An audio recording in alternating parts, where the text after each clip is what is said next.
Welcome to the DMF. I am your host, Justin Jans, and today I'm talking to Ellen Jacoby. She is a casting director, and enjoy.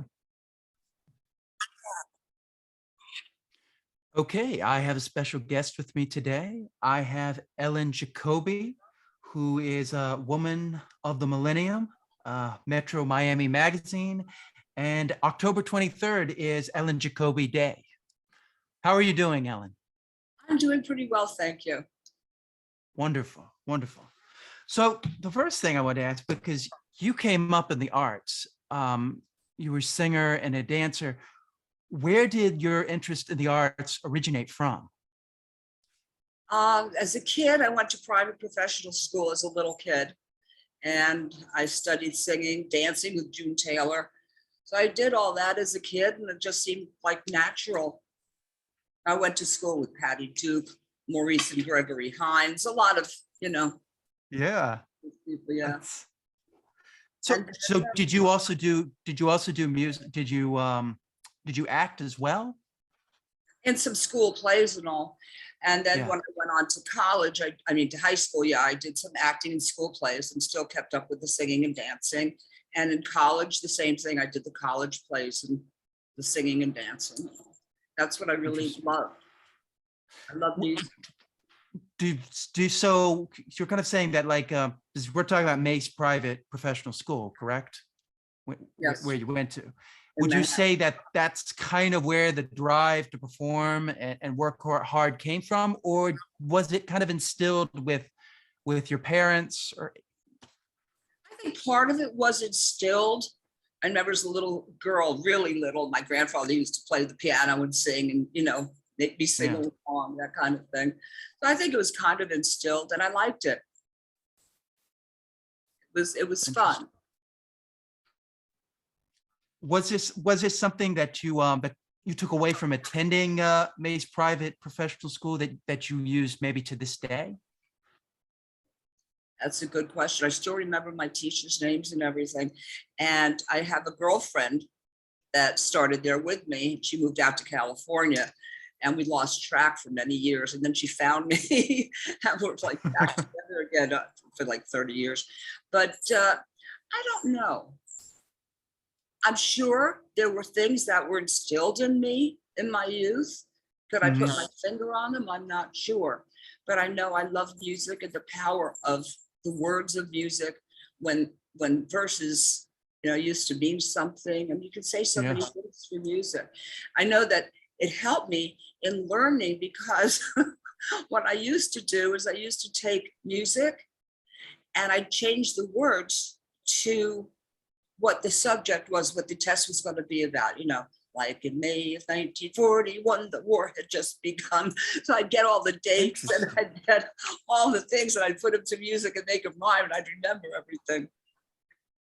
That's also a form of memorization that a lot of people say when you're memorizing your lines, you should sing them. So it's interesting you're using it for facts. I don't know if you feel comfortable talking about this, but I'm just curious because you dance professionally and you sang professionally, and then you had a fall that happened on stage. How did that happen? Well, I was on stage and, the lights, and I just was singing and dancing, and I just stepped off the stage with the lights. I didn't see the edge of the stage, and I fell into the orchestra pit, and I was paralyzed from the waist down. Yeah. And then you found, then you fall into backgammon and become a professional player. How did that come about? That I found that fascinating. And my parents used to tell me the only thing I learned in college was how to play games. There's not a card game I couldn't play. And I enjoyed it. Just it was something, the mathematics and everything of it just came very natural to me. And I was invited to a club opening in the Bahamas and I went over there and I saw a backgammon table. I said, oh, what's that? And it was basically a man's world. And I was a young nubile thing back then. And all the men wanted to teach me how to play. And I said, okay. But I never dated any of them because I knew one day I'd have to play them as an opponent. So I Exactly. took lessons from them all, and I loved it. It's again, it's mathematical. Yeah. And I started playing around the world. I became an international champion. And my parents kept saying, what is this jet setting all over the world? Become a teacher. You have a teaching degree. Be a teacher. That's not what I wanted to do. So I continued with backgammon. And then a friend of mine was opening up the casting office, and she said, why don't you try it? So I did. I tried it with her. Came time for my next tournament. And then a movie came in, and I opened up my own casting office, and the rest is Yeah. history. Was there something about casting that you kind of just fell in love with immediately? Not really. I enjoyed it. It was very new to me to be on the other side of the performing. Yeah. And I enjoy watching other people perform. And I enjoy being able to give them some of my knowledge. But it's kind of sad when people are reaching for things that they will never attain. And that does happen. Hmm. Yeah. Interesting. You know, I know people want to sing and they can't carry a tune. You know. Yeah. What do you do? What do you do then? It's like, Well, I believe in honesty. You have to be yeah, honest. it's good. Now, you've talked in previous centers about how run down Miami was. And, you know, you tell the story about how your lease, you took the 15-year lease and it was like only $600. And then it shot up to like 1,500. Right on Lincoln Road. I had a fabulous office, loved it. And I took a 15-year lease. And with the Miami Vice and with the stars coming in, all of a sudden the hotels had all fallen to seed. There wasn't a restaurant I could take a client to for lunch or dinner. The only thing was Epicure Deli, really, in Juniors. There was nowhere to take anybody. No dinner clubs, no nightclubs, nothing. Ocean Drive was totally geriatric. You'd see people in their wheelchairs on the terraces of all the buildings. And then all of a sudden, restaurants started opening, hotels started redoing. And the influx of people were the stars. It was almost like what happened when the Rat Pack was here, which I wasn't familiar with. I saw what happened and everything was hopping. And then it fell to seed when the entertainment industry left. So it really started going again, all the hotels, restaurants, nightclubs. And it was really wonderful to see. Of course, the repercussions of it after my 15-year lease, my rent went to $9,330 a month. That's a big, big jump. That shows the growth. Yeah, that the city. I moved my office to downtown Miami, and I took the penthouse of a fabulous office building right on the water. And after being there for a few years, same thing happened to downtown. And the building is now gone. Now it's a well-known building. Did you kind of foresee that growth was happening, or was it just kind of a shock that it grew that much in 15 years? It was a shock. I mean, I figured it was going to grow, but not at that speed. It was just like everybody wanted to get in on it and offer all kinds of things for entertainment industry and restaurants and nightclubs. Yeah. And now you cast Miami Vice, which was, kind of the show that people that, from all around the world probably looked at as like, oh, that must be what Miami looks like, Now, what was that like, casting that show? One of my acting teachers at Strasbourg, Paul Calderon, he was on that show. I don't know if you know that name, but I had called them when I decided to open up a casting office, and they said, well, when you're in your office, you're all settled in, call us and let us know. So I did. I waited, and they were just laying the carpet, and I called them. I mean, I had a painter there laying the carpet. The carpet was even sticking to the paint. It was just like I was just on it. And they said, they sent someone over to see me, and then they asked me if I'd come back they were at the Alexander Hotel at the time, and they asked me if I would come over. I said, of course. And they said, okay, here's a script. We'd like you to read this episode and let us know your thoughts. I said, okay. And then they said, right now. I had to sit there and read the episode while they were watching me. It was very bizarre. So I finished it and they said, what we want to do is we want you to show us pictures, any pictures at all, of what you think these roles, these people would look like in these roles. So I went around town, all the different agencies and everything, and just picked pictures to what I thought they would be. And it was typically the drug dealers, the lawyers, the judge, and the bad guys, and the bodyguards. So I made a female judge. I made a female bodyguard.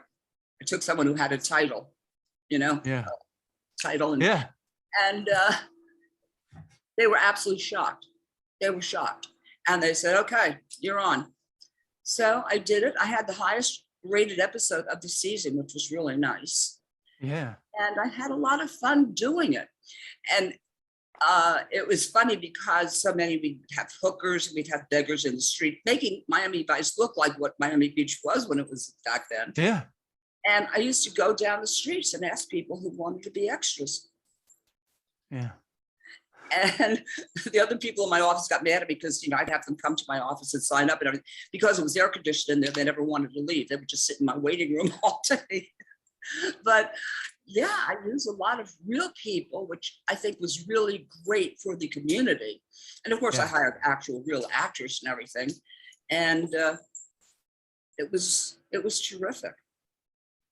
Did you get to work with Michael Mann when you were doing that? Yes, I did. What was he like to work with? Well, I was so good. I guess he was really nice to me.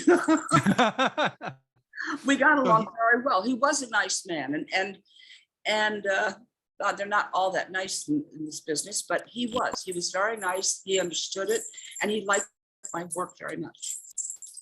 Interesting. All right, so moving on a little bit now.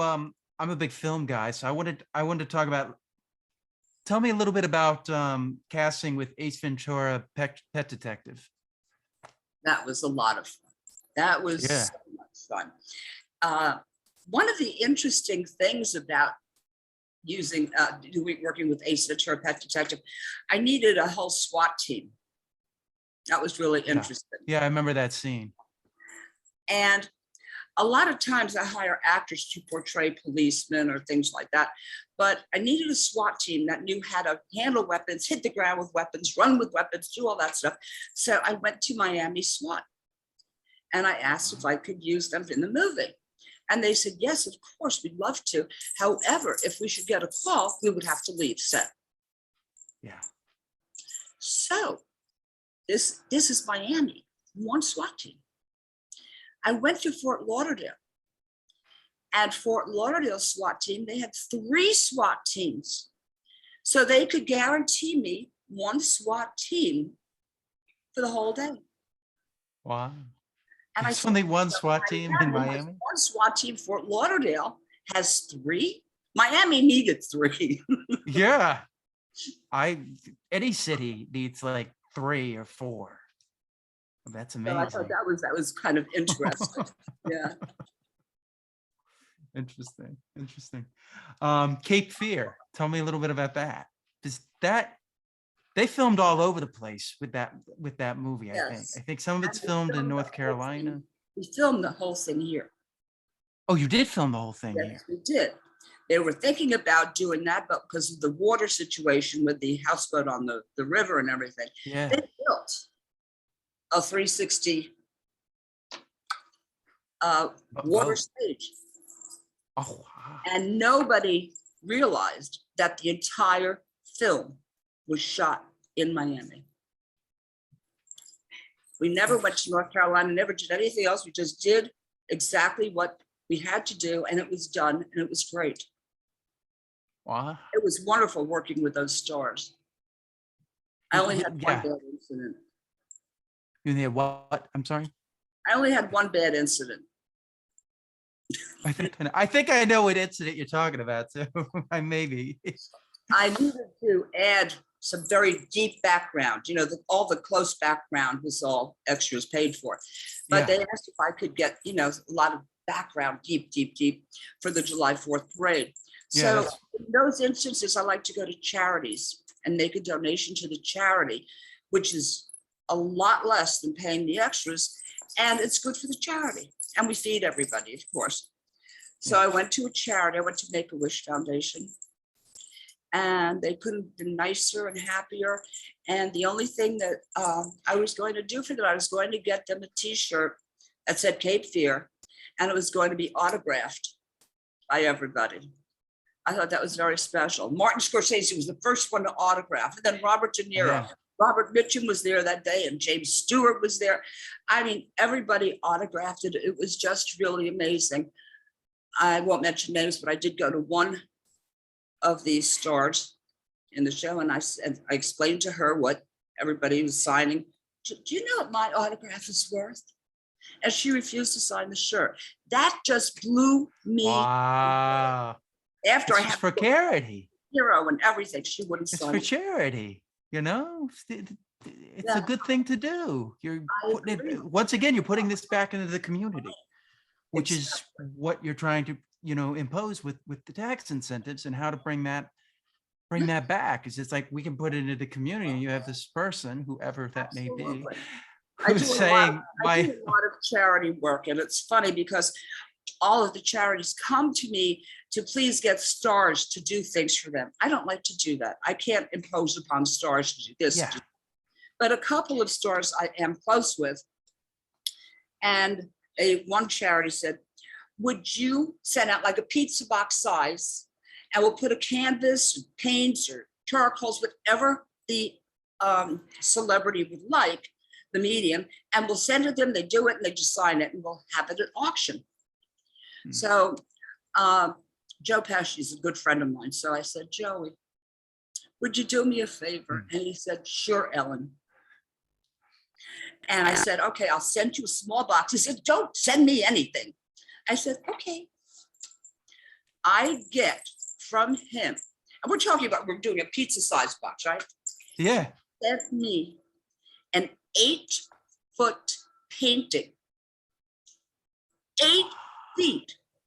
And it was the painting of a priest. And across it, he wrote, God is a good fella. And he signed it, Joe Pesci. The place was insane that night. That was the big hit of the night, obviously. That's amazing. That is so cool that he was able to get like, that's going above and beyond. Absolutely. God is a good fellow. I'll never forget. That is so good. I love it. One of the best movies. Goodfellas. So good. True Lies. What was that like? That was very interesting, and another challenge. So many movies and TV things I do have different challenges. The challenge on that one was I had to find a bunch of terrorists. Yeah. And I had to have them all cleared through the FBI. They wanted to make sure there were no real terrorists involved. They had to speak Farsi, and it was not easy. So I did a huge statewide search, and I got several people together. The FBI cleared some, a couple they didn't clear. That was interesting. And then I had to take them down to the Keys and give them training. They had to stay down there for like 2 months at a hotel. We paid all the expenses and everything, and they had to learn how to run with the guns, how to drop to their knees with the guns. And it was funny because they made it like a contest. I wasn't hired to do True Lies at first. Yeah.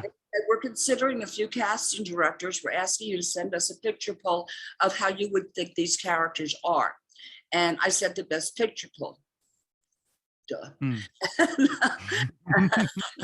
And the reason that I did, I was the only one that included women as terrorists. And they loved that. So I had men and women that could run, hit the ground. They could take apart and put together guns blindfolded. And the funny thing is, the man who was in charge of all the weapons and everything, his name was Uzi. Yeah, Uzi Gal, I believe is his name. And he got everybody doing everything. And they were so happy and so impressed. They ended up taking 8 of them. I had 30. They ended up taking 8 of them to LA and to move on with the movie with them. And that I thought was special. It's nice to know that they respected the talent too. Yeah. Was this James Cameron is a very, specific director. Was that judging from your look, I don't even have to say anything. Yeah. Oh yeah. I was walking on the set one day and I see him, but I just keep walking. I'm like half a block away and he points and he does like this. I can see it already. And I said, he can't be talking to me. So I look around, maybe there's nobody there. He says, you. Yeah. So I walk over to James Cameron and he says to me, I'm scared, I'm shaking. Yeah. He says, you are doing such a fabulous job on this show. I couldn't believe it.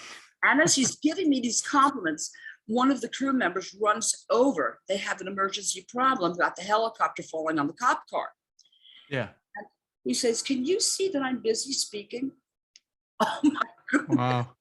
Yeah. He wouldn't even let that interrupt. And that was, I patted myself on the back for that one because that was special. Yeah, no, I think that's one of those movies that, kind of is, it's a little bit kind of forgotten, but it's like, it was a huge hit back in, I think 94 is when it came out. Again, we shot downtown Miami, we shot in the Keys, hiring lots of people. They had to fill, we had like 500 in crew. They had to feed everybody at least 2 meals. They had to fill all the vehicles. We had miles worth of vehicles. And it goes right back into the community. Absolutely. Yeah, that's amazing. It's such an interesting film. Yeah, that's so cool. I have been very cool. I have gotten to do some things that most people would never get to do or even dream of getting to do. So funny story.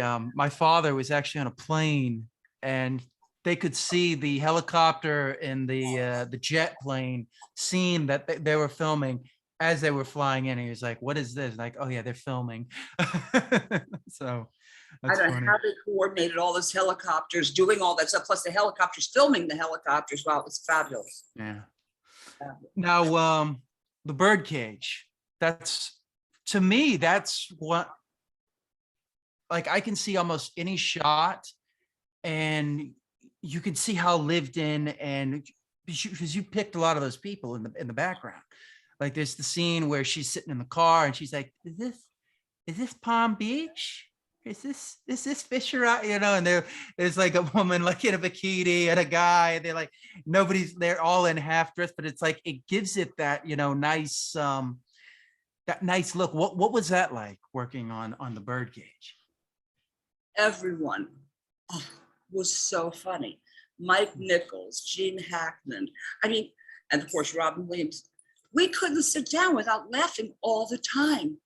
They had such great attitudes. Nothing was ever wrong.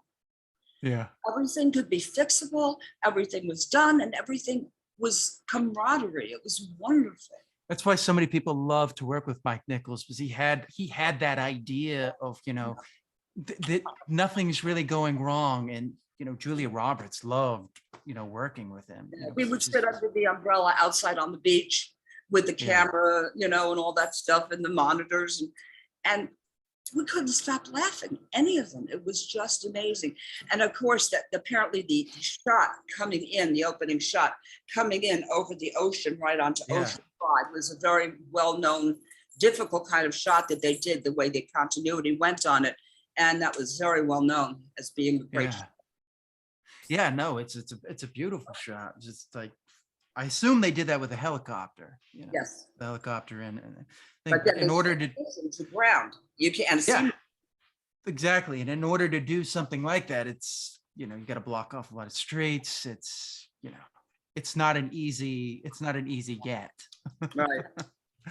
Last film, Rock of Ages. Talk a little bit about that.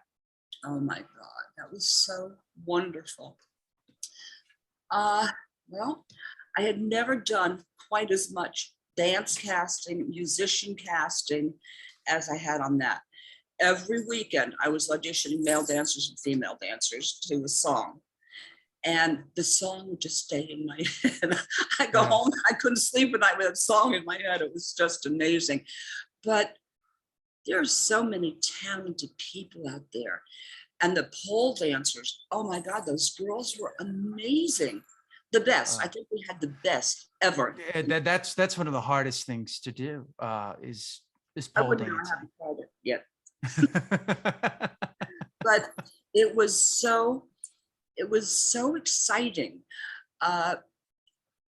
casting all of the band members, having them play their instruments, and it was really funny. I went to set one day, and Tom Cruise did all of his own singing and dancing.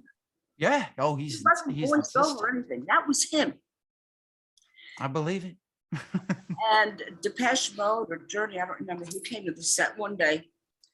And I had hired the guitar and the band and the drum, all the pieces of the group. Yeah. And they said, oh my gosh, they're as good as we were, if not better. And he came over and he put his arm around me, patted me on the back. It was really amazing to work.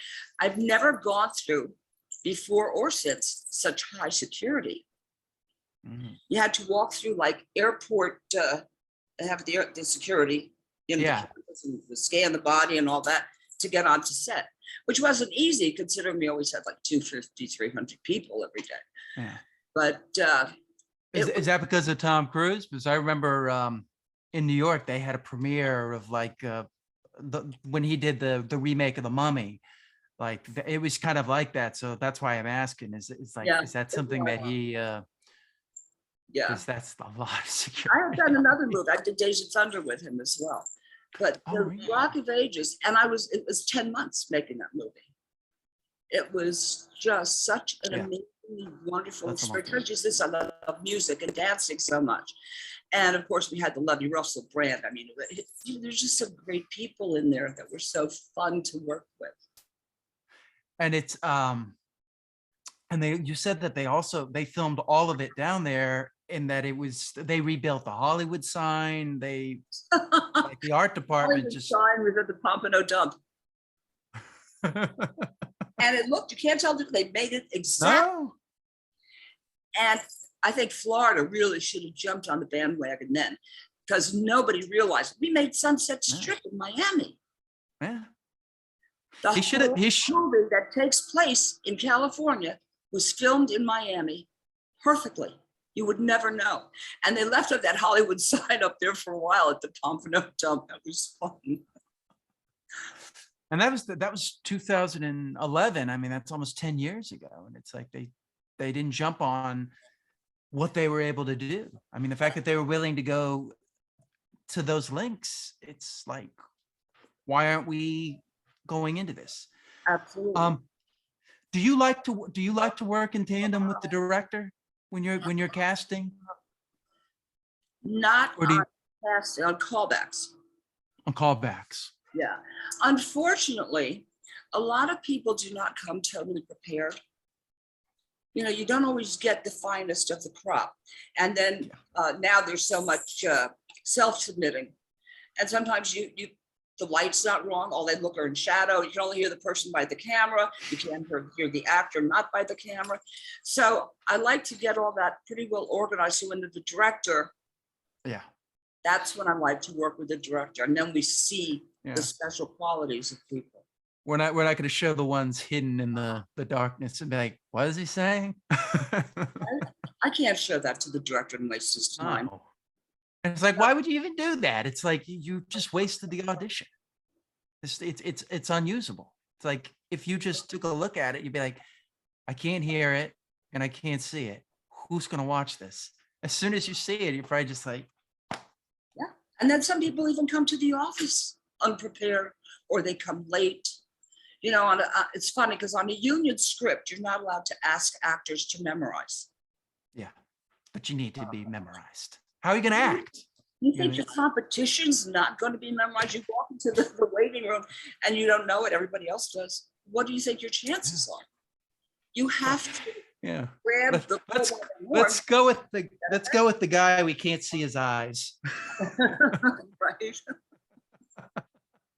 Like that's never ever mentioned. But that's interesting. So yeah, you like to sift through, the weeds and then bring in, the crops, Yeah. so to say, to the director. That's cool.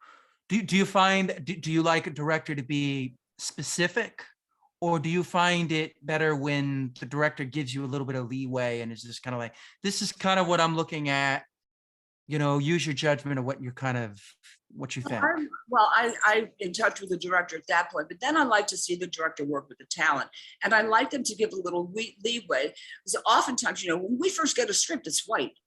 By the time we film, there's no white pages left because there's so many changes made: blue, pink, salmon, yellow, green. It just goes on and on. And a lot of people do bring something to it. Yeah. Let me see what you can do with it. And then, if you don't like it, go back to the original script or take it further. And that's one of the things that saddens me about the self-tape is you're not in the room with the casting director. I mean, now I guess you can say, please retape this and maybe do this. But like in the room, it's so much easier because you can just say like, okay, we liked what you did, but why don't you try this? Or try that. And I feel like that's kind of getting lost now. The key is what you just said. I like this, so try this. If someone comes in unprepared, not good, not everybody that's submitted is good or good yet, then I won't. They do it, thank you. But someone comes in and they haven't read the whole script. My name is printed across every single page, so you can't let it get out, except for the couple of scenes that they would allow me to get out. So the talent can't read the whole script. They have to go by that scene and create everything off of that scene, where there might be other insights to the character somewhere else in the script. So it's so cool to see what they might do. Then if they're good, we'll always give them direction, say, try it a little bit this way or that way, make the character a little bit more this or that. Because you can see somebody that's done something, somebody that's prepared something, and somebody just came in and like, what's this scene about? It just kind of comes off them. I mean, you told that story about the girl you're on the phone with. She's like, I'd like to go to the party. Can I come back? Can I come back and do the casting? It's like, it doesn't work like that. Cancel the party. On the other hand, in my building on Lincoln Road, we had a bomb scare. Oh, wow. And it was a bank building, and we had a huge bomb scare. So everybody had to be evacuated. The cops, everybody was there to get everybody out. And there was this one actress says, well, can't you tape me before I have to leave? I don't want to leave now and have to come back. Oh my God. Well, you can stay in the building. I'll be downstairs outside. Yeah, she's still filming, It's like, I just don't want to get done filming, Like, okay, well, we're going to be downstairs. Just press this button here and let us know how it went. Oh, yeah. I have had so unbelievably amazing experiences as a casting director that I can't imagine I would have had in any other kind of lifestyle. What's the craziest story you've heard? Like that somebody that I've heard or that I've done? Or that's you've been in the room with and you were like, okay, that really are crazy. One, I was doing a film before God. So it was before there was spoken word. It was all caveman kind of people. So I had to make sure nobody had any surgical scars, tattoos, things like that. And everybody had to come in a bathing suit. I mean, in the movie, they're going to be wearing loincloths. So yeah. So some guy comes in and I have all kinds of props there. I have spears, I have a little water fountain. So, and then I have grunting or whatever, stalking an animal. So this guy comes in a homemade loincloth. And you would think you're going to go to that kind of trouble, you should make it like an animal skin. It was ice blue suede. Why? Okay. And He starts, he slaves and everything. He starts, picks up a sword, he's jumping all around, stalking an animal, and the loincloth comes off. I didn't know what to do. All he has is a little ice blue suede belt on. The whole bottom is gone. So I turned around and I said, okay, thank you very much. And then I wasn't watching him. I had turned around. I heard such a scream. He must have found the bottom half on the floor. Yes, that was one crazy one. Another one, I was doing an orange juice commercial and a woman came in drunk on screwdrivers. Hi, this is the orange, boom, and fell right flat on her face on the floor. Crazy. Like the famous Orson Welles commercial where he's doing wine and he like is completely drunk. Crazy. And then I've had to do crazy things that I wouldn't have gotten to do if I were any kind of a normal kind of person. I mean, I got to go on the space shuttle. Who gets to do that? Yeah, that's pretty cool. I had to wrestle an alligator.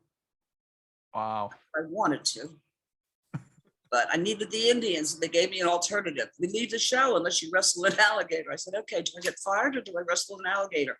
Seemed like an easy choice. Have you ever had like an actor come in with like, I imagine some actors probably done this, but like came in with like a score of music and acted while the score was there and then brought in a bunch of props? Has that ever happened? Not to the score of music, but oh yeah, props. Yeah.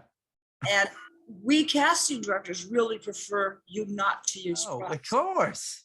And that's the funniest part, is to have the director and the producer sitting next to me, and the two of them will make a bet. I bet he puts those glasses on and off at least 3 more times. Yeah, they'll overuse it. 4. So then they don't even listen. They just start keeping score to see who wins the bet. How many more times are you going to touch your hair? 4 more times, no, 6. And they don't even watch the performance. They're just counting, waiting for her to touch her hair. Yeah, they've found comedy in it. It's like you're not making this. You're not doing yourself favors. You're going. Because the more things you add, the more it's just like, oh, I'm going to be distracted by that. What coffee cup is that? What is that? It's because you've been seeing 1,000 people already, probably, and you're just like, so now, somebody's going to come and do the same scene, but now they brought in props. So you're just going to be like, well, I'm just going to look at the props. And then it's important to find out what your frame is, because it's so believable to work outside the frame as a prop. Here, you want this glass of water? Here, take it. Yeah. It's like it's not seen then. So you can nobody do sees it. The frame. So you also worked on Burn Notice, which to me is pretty much the show that saved USA Network. I mean, they pretty much rebranded their whole network with the success of Burn Notice, because they became, characters are welcome. I mean, it all came from really Burn Notice. You had Suits, White Collar after that, Mr. Robot. Originally, I think they were going to set it in New Jersey, and I think it was Bonnie Hammer said that like this is too dark for what we're kind of going for, so they kind of set it in Miami. I was curious, how early in development were you with Burn Notice? I went on at the beginning. Yeah. So it was already decided with that. Did they? It was a great show to work on. It really was. It was a great show to work on. And Sharon Gless has nothing to do with the show, but she and I have been friends for over 30 years. So it was fun to be able to work with her. We hadn't worked together before. So that was great. And Jeffrey was really nice. And like I said, we mentioned before, I took Jeffrey to Tallahassee. Yeah. And it was quite an experience for both of us. Yeah. Yeah, no, that's an interesting show. I mean, just the way it was filmed. I mean, it had, it kind of had the Miami Vice feel to it in some ways. It was kind of like a modern day take on it, except for, he's kind of a guy, trying to get out of the business. Tell me a little bit about, I don't know how to pronounce this, Oro Loro Entertainment. Oro Loro, a very dear friend of mine in New York. No, we're trying to put a couple of films together. Yeah. And one is the lottery film. And I think that would be just great. Great. And they're very well connected in New York to, I can't think of the name of this old actors club. And then it's been going forever, and I've been there for lunch with them. And there's just such great history up there with these guys. And they're hard workers. And I hopefully we get that one off the ground. There's another one we're talking about too. Cool. So getting to the tax incentives, what do you think it will take to bring that back? A smart governor who can put it on the forefront. And I think he's going to have to you work with the university up there. I know when Jeffrey and I went to Tallahassee, we went and we lectured at the university for free. You know, you got to give, and hopefully, unfortunately, sometimes when you give away too much for free, people don't appreciate it. You seem to get the best lessons when they cost dearly. I don't know, but I think that's what it needs. It needs to. There was a guy who graduated from the university up there up in Tallahassee, and he moved out to LA. Unfortunately, you know, now where can you can't stay in your own state and work. But he had a TV series, wanted to film in Tallahassee. And he waited to the last minute, went to the governor, went to everyone. The very last minute, he was turned down. Took it to North Carolina and had a successful series. It could have been in Tallahassee. I'm not thrilled with how they don't look at the big picture. I know there's so many things to deal with government-wise, but when you're looking to raise money for the state, how could you turn a blind eye to what $4 billion Georgia's made? What Florida could do with that? Yeah. What do you think is what is the argument for not doing it? Well, they say, oh, it just puts money in big Hollywood moguls' pockets. That's not true. It's not true at all. And I said, I've addressed the Senate. I, make all the rounds. I've gone to Tallahassee several times, and they don't seem to realize how many people it employs. And it is clean and green. And the effects that keep going down into the community, whether we shop at Publix or Whole Foods or which gas stations, we use a lot of what each city has to offer. And then in Tallahassee, I remember one of them asked me, well, you're talking about Miami. Actually, it was when Jeffrey was addressing the House. It was so funny. They said, Ellen, could you get Jeffrey to address the House? So I said, Jeffrey, would you address the House? He says, oh, I don't know if I could do that. I've never done that. I said, you'll be fine. You know about the industry. I gave him one sheet of the people we were meeting and fact information. He got up there and he was absolutely genius. You could hear a pin drop. And at the very end, nobody said anything. You could still hear a pin drop. And the moderator said, does anybody have any questions for Mr. Donovan? All you heard was silence. And then one of the reps said, what are you doing later for dinner? And then everybody laughed and it broke the house up. And then the questions started flowing. And we had given the stats of what Burn Notice had done film money-wise in Miami-Dade County. And they said to Jeffrey, you're totally talking about Miami-Dade County. We got places all over the state. That's only one little tiny thing. And Jeffrey gave a great answer. He said, that's the only series you have in your state right now. I would be happy to go anywhere in this state to work. And the incentives would make it possible for us to film in Gainesville, Jacksonville, Pensacola, Tampa, Orlando, anywhere. Exactly. Well, that's the thing that amazes me, because like Orlando, Disney World is down there. They do a lot of shows. Aren't they interested in the tax incentive coming back? Wouldn't that help them so that they can film more in Florida? I don't know how much it would help them film. I mean, they have their studios, how much it would help. I don't really know. I know Hmm. about the other films, but yeah, Yeah, 4. interesting. Do you think this is 5 years away, 10 years away, or do you think it could happen anytime? It I just is. think that we might get lucky and get them back next year. Ah, okay. I'll probably go up to Tallahassee again. And I have a lot of armor. Yeah. So hopefully I can convince some people, the important people. I mean, with the university, of course, because that's very powerful. The university up there is very powerful. And, you know, when you bring them facts and figures, Yeah. you know, the money's not just going into some Hollywood mogul's pocket. It's I know. I don't know why they're people that can pay their mortgages down here.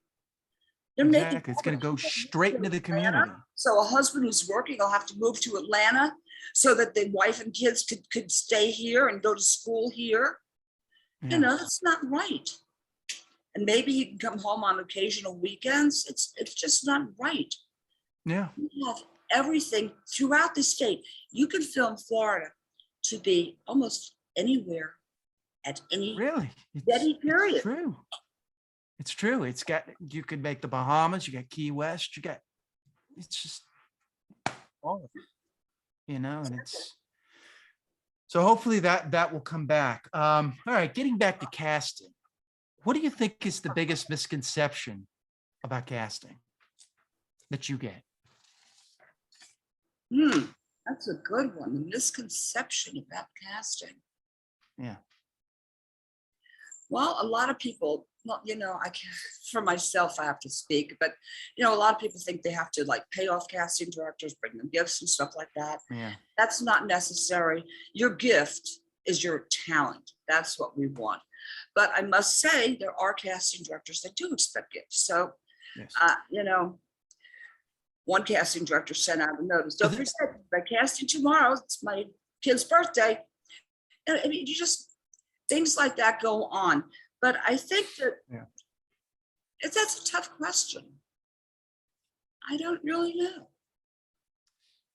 Do you think a little bit of it is that they feel like it's kind of a gatekeeper? I don't think so. I don't think I'd want to be called the gatekeeper. But no, but I think some actors feel like it's that. I don't think they realize that the casting director's on their side. They kind of see it. Tell them, and that's what I tell them. So many people walk in and they're uptight, they're intimidated. Oh my God, I'm gonna just Jacoby. Oh my God, I'm so nervous. It's like they're gonna help you if you show up. No, I want to get the best out of them because I don't want to show bad actors to the director. Yeah. I want you. We're cohorts.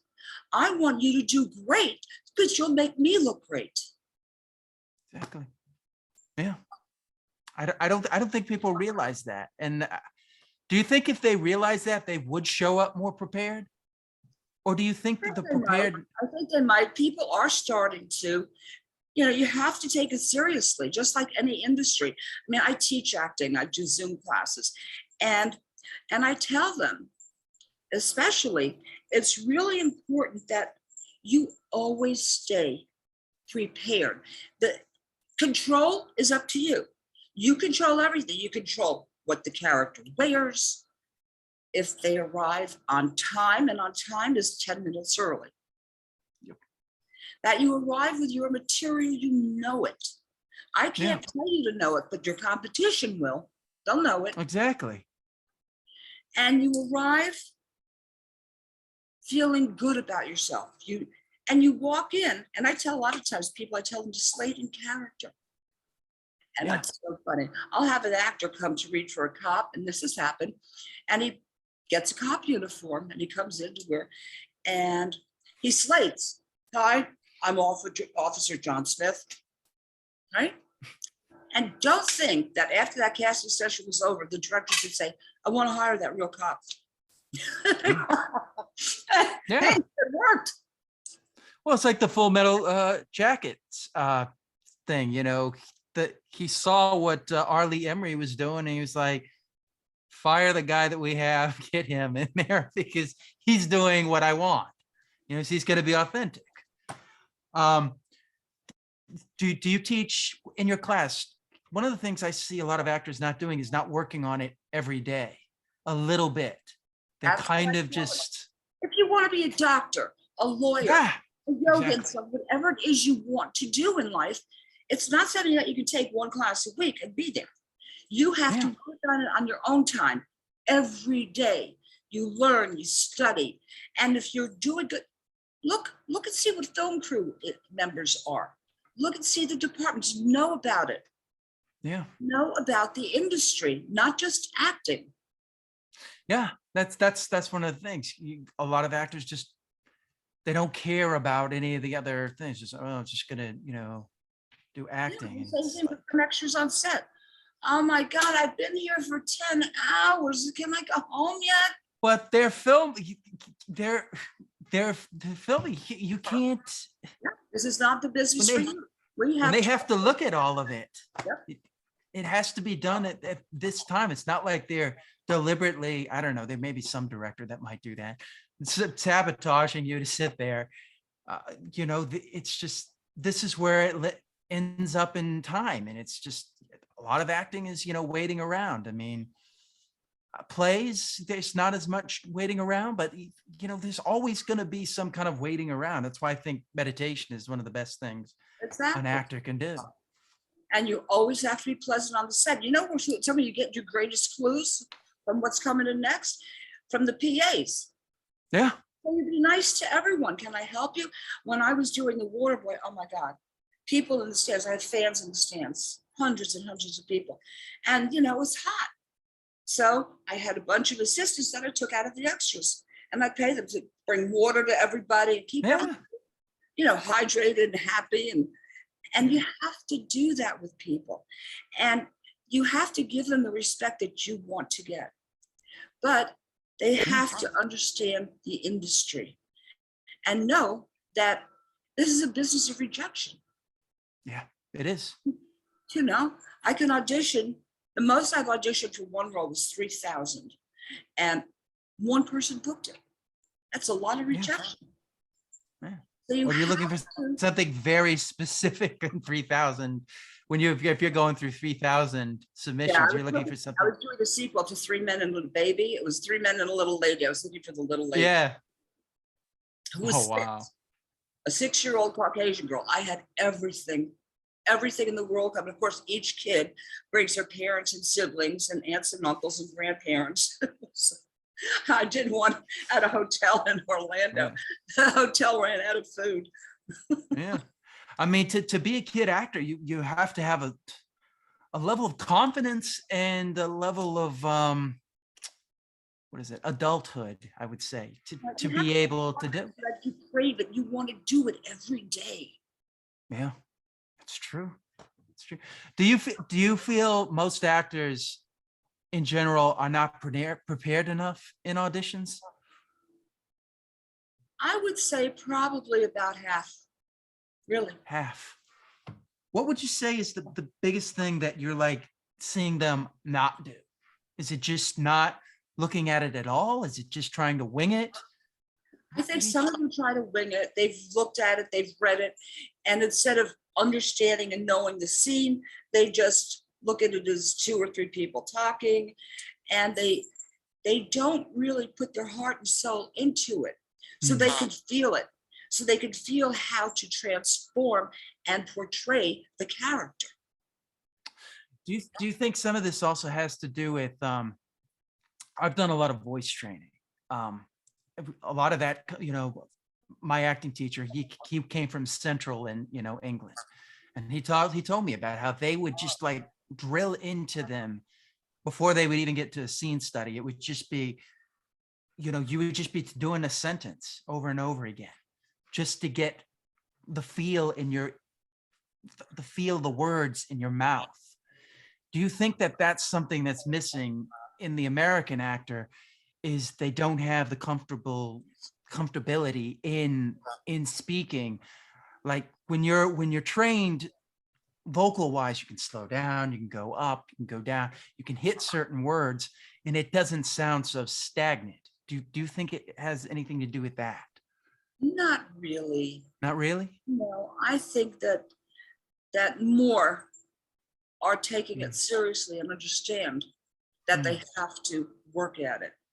I think a lot of people think, well, maybe I'll just try it and see what happens, yeah. kind of a thing. Yeah, it's But not that. It's you not that really have business. to want it. You have to crave, you have to breathe it, dream it, eat it, sleep it. Yeah. And just like when you go to med school, you got to work on it every day. Yeah. I think that's the thing I wish actors would understand is that, yeah, it's like being a doctor.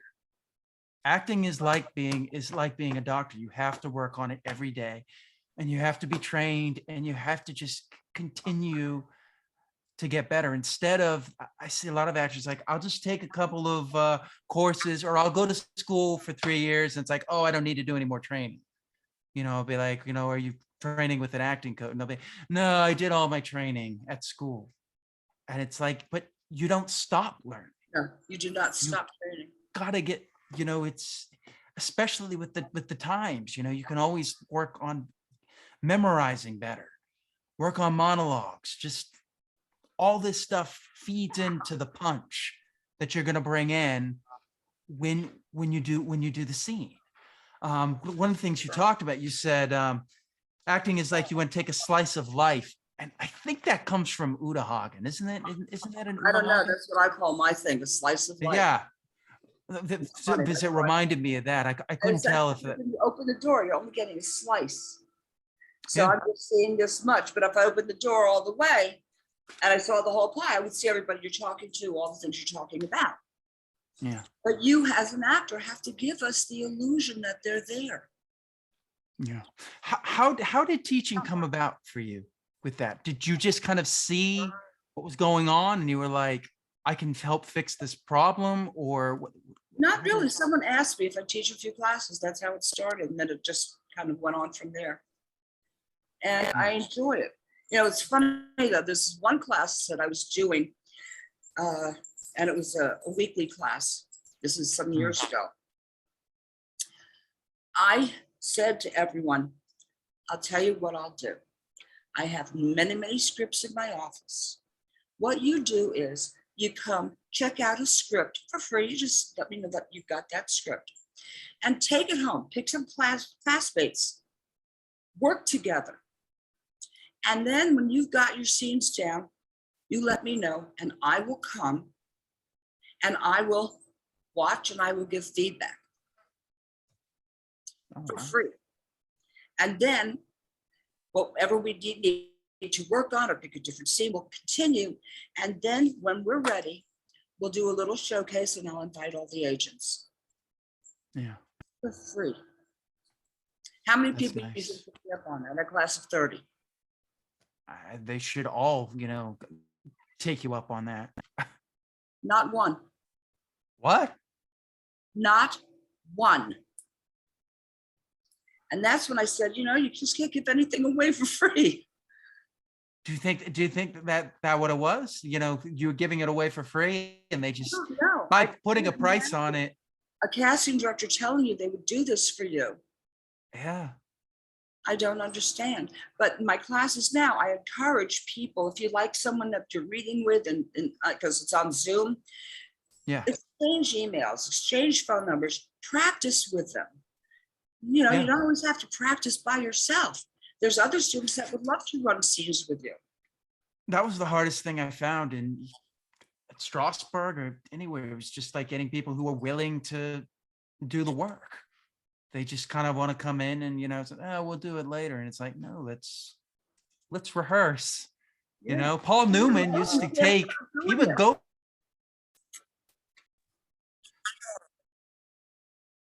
Okay, unfortunately, we had some technical difficulties. But I was talking about Paul Newman when he used to, when he couldn't get somebody to rehearse with him, he would go to their house to rehearse with them, so that so that he was like, there was no excuse for not rehearsing. One of the questions I had was, how do you like to run your class? Well, it's different now that I'm doing it via Zoom. Mm. And the beauty of that actually is that, we're in a certain frame, we're all in like a rectangular frame. So that's what it's going to look like when you audition and send in your self-tapes, which has become so common. So I teach them how, aside from the acting, I also teach them how to work within the frame so that it looks believable. You don't look like you're in a box, And it's very important to get body language in there. And what I teach them is that you've got to memorize the scene, not the dialogue yet. Memorize the scene. So if someone said, what's your scene about? You could give them a blow-by-blow description. Then when you go back to learn the dialogue, it becomes much easier because you know. And then if you should make a mistake while you're actually auditioning, you might use your own word because you know exactly what's going on. So I find that's good. I tell people not to change the dialogue, but if they need to add a word or change one word here or there, it makes it theirs. Yeah, absolutely. Or a pause, sometimes there's like a comma or something. It's like, instead of saying, okay, sir, you could be like, okay, sir, or something like that, to just give it that feel, so it feels like it's dialogue. Because a lot of the stuff that's written, it's meant to be written, but read, but when you say it out loud, it doesn't really translate. Right. Harrison Ford said that to George Lucas. He said, look, you can write this down, but when I say it, it doesn't work. It sounds like gobbledygook. And George Lucas, agreed. And I also tell talent to write notes on their script. That's a good point. The A-list actors that come into my office, they have notes written all over their scripts. Yep. And that's really so helpful. Yeah. No, it is important, because then it's making it your own. Yes, you've got your notes, you've got your specific notes, and it shows that you did something as well when you come into the room. Yeah. So where do you see auditioning going in the future? I have a feeling it's going to do this self-taping. Yeah. And then hopefully at least they'll do callbacks in person. Yeah. But I've worked on a couple of projects that they've done callback via Zoom too. Do you think, because I see this improving more and more, the Zoom technology, do you think that we're going to go more toward being like Zoom, or do you think self-tape is where it's going to be, or do you think it's going to be a combination of the two? I think it's going to be a combination of the two. Yeah. Because, I'm not going to Zoom with every actor.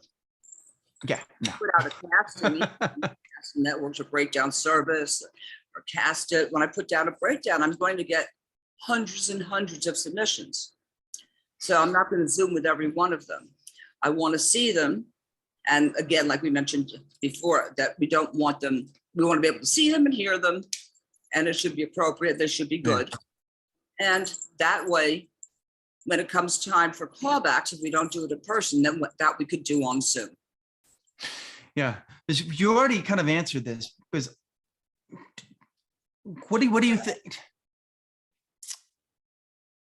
You seem like somebody who likes to work with the actor in the room. And we talked about that with the self-tapes, that, we're kind of losing that. With the Zoom, I think you can kind of go with that. What do you think about that? Do you think that's going to become something that's going to be lost as younger casting directors come around and they become indoctrinated with Zoom, and they're kind of not used to, they've never worked with people in the room? I think that they'll still probably do the self-tape submitting. Yeah. And then maybe it will go to Zoom. But it's just impossible to Zoom with every single actor that's applying for the job. Absolutely. Yeah. That's the downside of it. So who are some of the casting directors that you look up to, whether past or present? Oh my. There's quite a few. Yeah. New, Al Honorado. Gosh, the list goes too far to name. Fern Champion. Yeah, there's a lot of great casting directors out there. Cool. What would you like to cast that you may not have gotten to cast yet? Oh my. I don't know. I've cast such a variety of film and TV. I don't know if there's something that I would love to cast that I haven't done. I haven't done like a space movie. I mean, I did Contact, but that wasn't, you know, like characters from Yeah, outer it's, aliens. yeah, it's more. I've Yeah, never it's- done that. I don't know that I'm dying to do that, but Yeah. I haven't done so alien. like a space opera. Okay, cool. One thing's I'm fascinated by, and we hinted at this briefly, is your charity work and how much you've given back. Do you want to talk a little bit about that? Well, I told you about Joe Pesci's painting. Yeah. And I believe in giving back. I think it's very important that you give back. It's part of life. And I think that perhaps it makes you feel good when you're able to give back. Absolutely. Yeah. Because yeah, looking at this, I mean, you've done charities for cystic fibrosis. You've worked with the local police. I mean, I think those were all great things. And I mean, let's not skirt over the issue of, you know, tax incentives, you know. Right. Well, we are struggling with that, but I know I worked with also the Miami-Dade Student Task Force, where we offer youth, especially with rap sheets, alternative things to do with their lives. So I'd have them come to set and, you know, see what it's like to work with the cameraman or work in casting, just to see what goes on a set. And Yeah. it opens up some opportunities that they were never familiar with. You know, I think that's a great. When they come, I take a picture and put it on a piece of paper that they fill out. And on there, I have special skills. Almost all of them had rap sheets on there. Yeah. Yeah. Do you feel bringing them to set, do you see like a change in their personality? Do you see like the eyes opening up and being like, Oh yeah, "Ooh, I can do this"? It's so great to see that too. Yeah. Oh Yeah. wow. Yeah. And they are caught up in it, which is beautiful. And some of them have gone on to going into the industry. Exactly. I think things like that are so great because it's like people that don't know, bringing them in and seeing that it's like, look, you don't have to go down this road. You can go this way. And showing them the opportunities, and yeah, they get excited for it. Alternative lifestyles. It's great. It really is. And I saw some people turn around, and it makes you feel good. Again, it makes you feel good helping other people. I think that's great. All right, so wrapping up here a little bit. Do you have a beginning of the day routine? Not really. I get up and have coffee. Cool. Do you have a nighttime routine? So different and changed so much that now I don't have a specific routine. I start on a movie and we start shooting September 10th. So that'll change my routine a little bit. Do you meditate? Not really. I haven't been, but lately, actually, the past few months, I have been doing more meditation. And I do a vision board, and I do morning pages. And I tell my students to do morning pages as well. It's just you keep a little journal right by your bed. In the morning, you get up and say, it's going to be a great day, positive stuff. And if you're in a really horrible mood, go make your coffee, put on some music and dance while you're making coffee. Do something to enlighten yourself and lift yourself up so you have a day to look forward to. Time is not your friend. Exactly. So take advantage of every second that you have. Yeah, I think that's so many people what? Oh, I'll wait till next week. Yeah, I'll do that next week. or I'll do it tomorrow, and then it just never happens. Got it. As soon as the idea comes, you need to jump on it and do it. Even if it's just getting started, you just begin momentum. Absolutely. Absolutely. And that will help propel you forward. And of course, you have to have a positive attitude. Absolutely. What books do you recommend for actors and just people in the business in general? I think that they should look at most of the well-known teachers. And then I can't say that I would support or endorse one over another. I think that it's smart for you to take a look at all of them and see what works best for you. And you might do a combination of 2 or 3. But you have to pick out what works best for you, that keeps your path straight and narrow. Yeah. That you don't Absolutely. digress and lose your place and never find your way back. What are you watching now? You?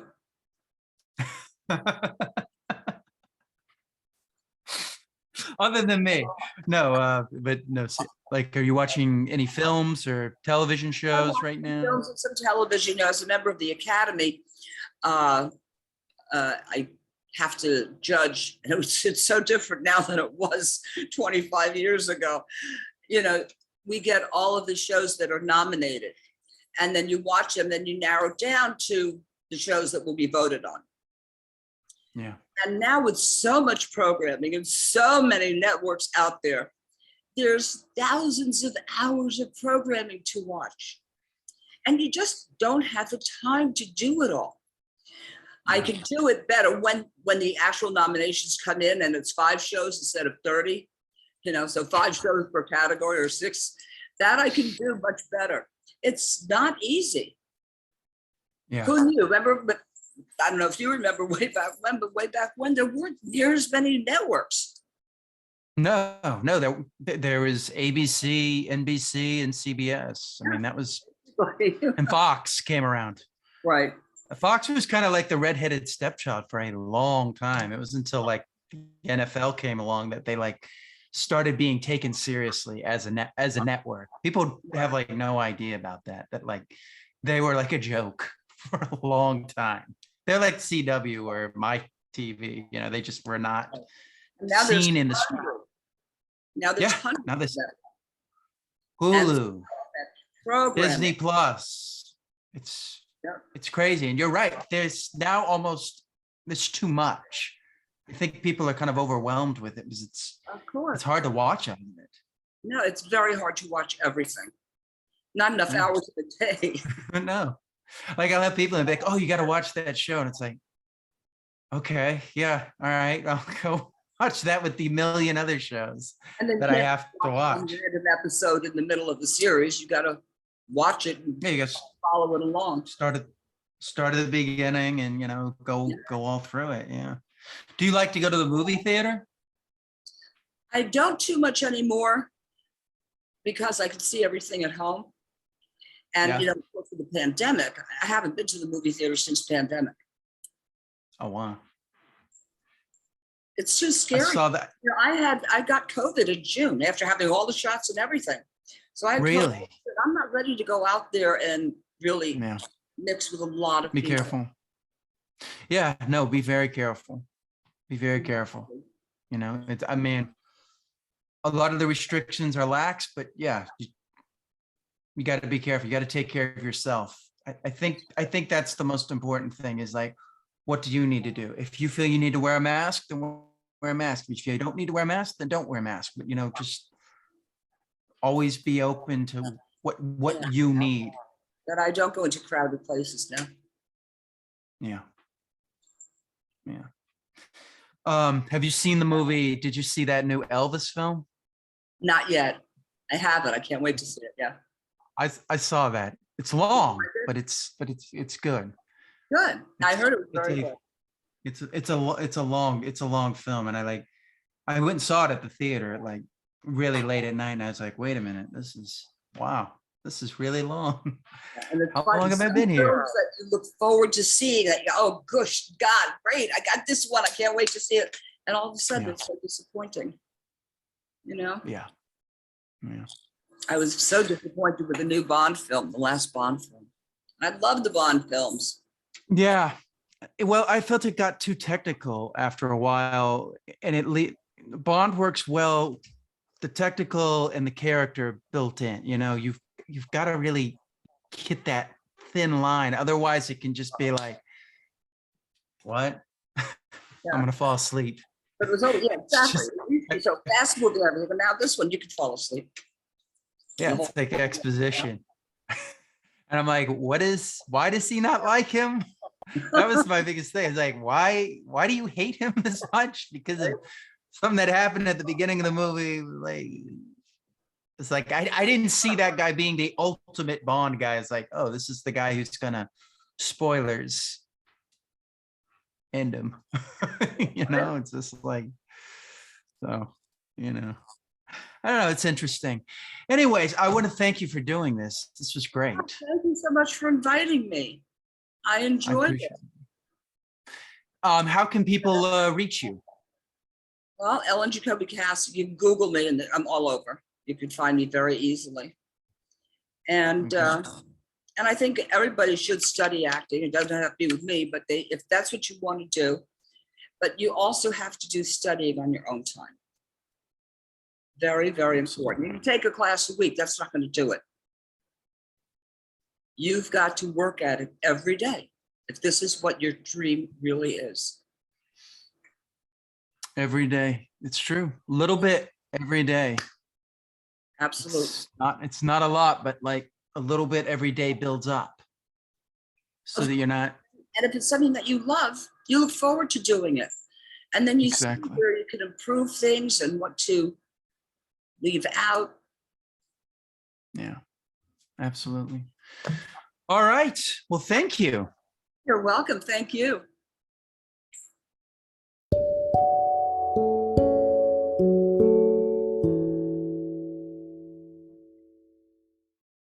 Okay. I want to thank my guest, Ellen Jacoby, for being so gracious with her time. I'm sorry for the technical difficulties. You can find Ellen Jacoby at ellenjacobycasting.com. You can also just Google her with Ellen Jacoby. And yes, I hope you enjoyed this interview, one of many. And you can find me at Justin Yachts. And I will see you next time on the DMF